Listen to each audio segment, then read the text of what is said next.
अस्सलाम वालेकुम। आज मैं आपसे अपने स्टैट्स शेयर करूंगा कि हमने इरेक्टाइल डिसफंक्शन या मर्दाना कमजोरी के डिपार्टमेंट में किस एज ग्रुप तक के पेशेंट्स को हमने ट्रीट किया है।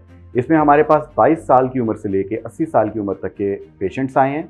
जाहिर सी बात है, जैसे जैसे एज बढ़ती है कॉम्प्लिकेशंस बढ़ जाती हैं, मगर एक एल्डरली एज में भी हमारे रिजल्ट्स 80% से ज़्यादा सक्सेसफुल हैं। ऐसे पेशेंट्स भी हमारे पास क्लिनिक में विजिट किया जिनको 10 या 15 साल तक हो चुके थे, जो कि अपना इज़वाजी ताल्लुकात बेहतर तरीके से परफॉर्म नहीं कर पा रहे थे। हमने उनको भी stem cells treatment, stem cells injections और शॉक वेव थेरेपी के ज़रिए इतना बेहतर किया कि वो अपने ताल्लुकात को दोबारा से कायम कर पा रहे हैं।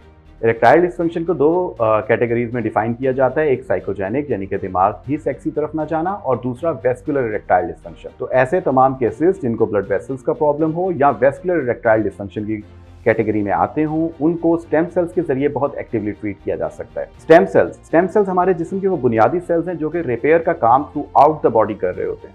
अगर इनको हम हड्डी में डालें तो ये बोन के सेल्स में कन्वर्ट हो जाते हैं, अगर इनको हम जॉइंट के अंदर डालें तो ये साइनोवियल फ्लूइड की शक्ल इख्तियार कर लेते हैं, और इसी तरह अगर हम इसको मेल पार्ट में पेनाइल टिश्यूज़ के अंदर इंजेक्ट करते हैं तो ये ना सिर्फ ब्लड वेसल्स बनाते हैं बल्कि उन ब्लड वेसल्स का, आर्टरीज का प्रेशर भी बढ़ा देते हैं, जिसकी वजह से मजीद अच्छी इरेक्शन मेंटेन हो जाती है और पेशेंट अपनी सेक्सुअल लाइफ को अच्छे तरीके से और बेहतर तरीके से इंजॉय कर सकते हैं। आप में से बहुत सारे लोगों का ये सवाल होता है कि क्या इस इलाज के कोई नुकसानात या साइड इफ़ेक्ट्स हैं।